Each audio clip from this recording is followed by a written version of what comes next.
The bless of this mess. Yes, there are some. Help is on the way and escape to outside.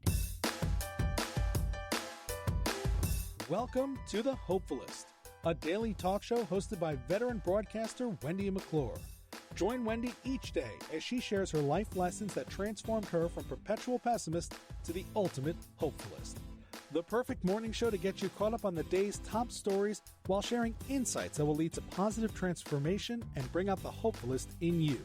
For more inspiration, visit Hopefulist.com.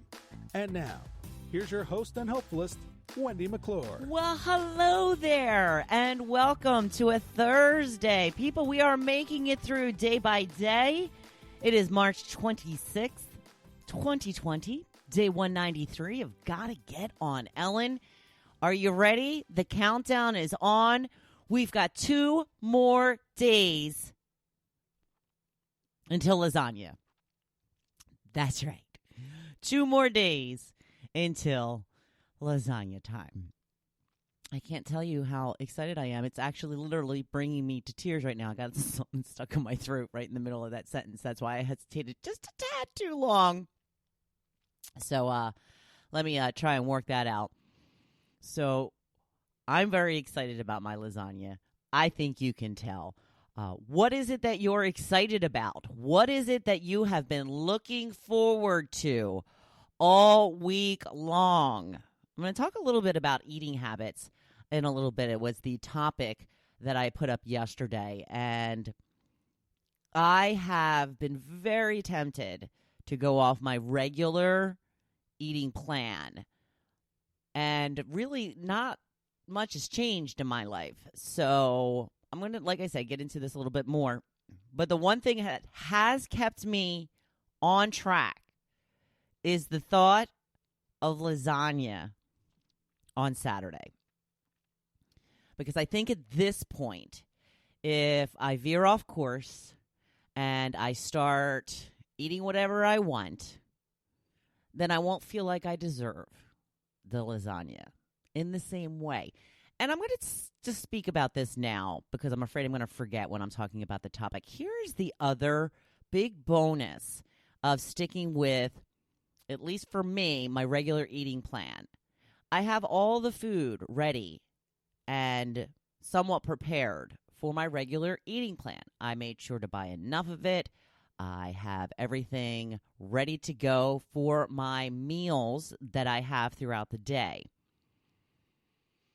In a time when we're trying not to go to the grocery store so much, if I start veering off course and eat all the snacks in the snack cabinet, I'm going to run out of other kinds of food that I wasn't counting on having to replenish. And I'm going to have a surplus of the food I prepared to have on hand. So that's another thing I try to keep in my mind, because as a lifetime dieter, I know, and this has gotten better over the years, but being with the time that we're going through now, I worry very much that if I were to start to go off course, there would be no stopping me. I just might go on a full week on eating binge.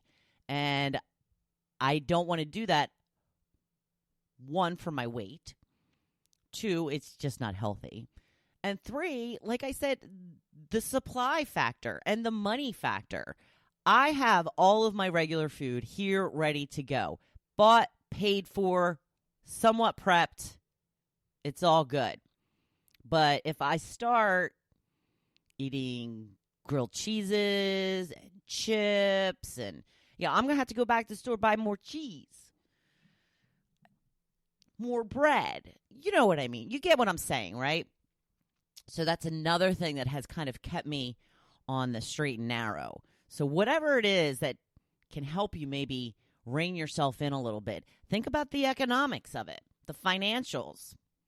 It's a big way to encourage and keep yourself on track at this point, because we're all just, even if we've got the regular income, because, thus far, Joe and I still have our regular income, but we still don't know. That could change at any day.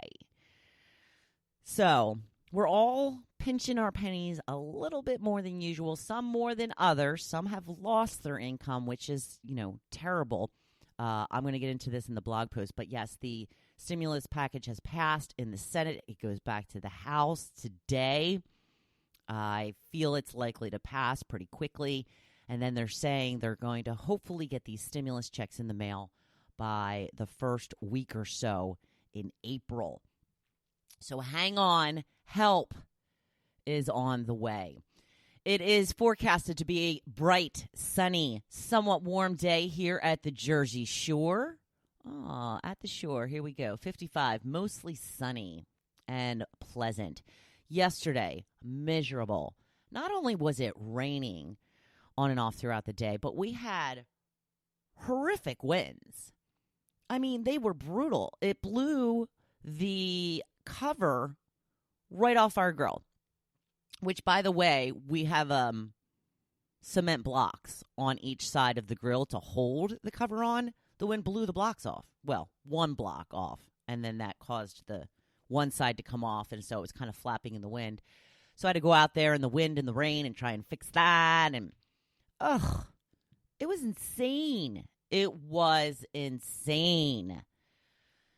Get very windy here at the shore area. That is one of the things I do not enjoy about the area. I am not a big fan of the wind, but it doesn't matter if I'm a fan or not. It will be windy. I have not heard much about the wind today. Of course, I didn't hear much about the wind yesterday either when it came to the weather forecast. So hoping that it's going to be a nice sunny day. Can take Tucker for another walk. Maybe sit outside on the porch for a little while. It'll be nice. Then rain again tomorrow. So, you got to take these days when they come. Seriously, I've always had that attitude, especially when it comes to the weather. If it's a bright, sunny day and you have not had an opportunity to take advantage, and you can, I say put other things on hold and live in the moment. Have your moment in the sun. Bask in the glory. Life is short. Let's enjoy what we can while we can. So very excited about the nice, sunny, warm day going to be taking place here. I wanted to tell you a little story. I find it to be a little amusing. Hope you do as well. I was texting with my niece Rebecca yesterday. I was talking to her mother via text, and she told me that she had dyed her hair purple. So I said, well, tell her to send me a pic because I would like to see it.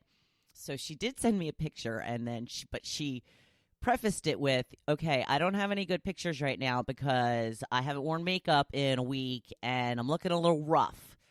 So she sent me a picture of her hair. It's very subtle. She was wearing a purple shirt in the picture, so I don't know if that was kind of detracting from the color, but my sister likes it, so it's got to be subtle because she's not into all of that kind of crazy, bright colored stuff. But it looked very subtle, and I liked it a lot. But, I'm a bit of a smart ass. I'm not sure if you knew this about me, and I'm very, very harsh on the youngins in my life, be it my nieces in Texas, my niece here in Pennsylvania. I just give them a hard time all the time. It's our thing. It's my thing. It's our thing. We give each other a hard time. Rebecca doesn't really know how to take me sometimes, I think, because she doesn't come back at me. And speaking of it, her sister doesn't really either, a little bit more than Rebecca does. But my niece Olivia here in Pennsylvania, she'll come right at me. I mean, like full barrel. I mean, I say something to her, she is back at me in a second. So much so that she's kind of really made me mad at times. And I have to remember that I started it. I started this relationship in the way that it has gone. So, but yeah, Olivia's good. But I'm not by any way encouraging Rebecca or Sam to step up their game because I really am one of those people who can dish it out but can't take it. I've gotten better at that over the years. But I wanted to tell you that when she did send me that picture and the way that she prefaced it about I've been looking a little rough, I just wrote back, yeah, that is rough.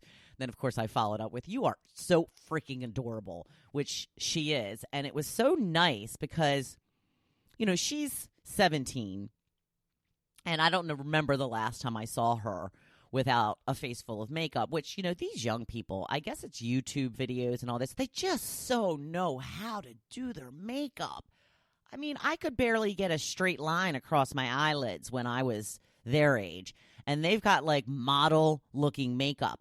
But it's probably the first time in, I don't know, 5 years or so probably, maybe not that long, that I've seen her without makeup, and she almost looked like a different person to me. She looked so fresh and young, and, her skin was nice and bright, and I thought she looked fabulous. I'm sure she doesn't agree and would hate for anybody else to see that picture. So maybe I'll post it today. I'm kidding. I won't post it.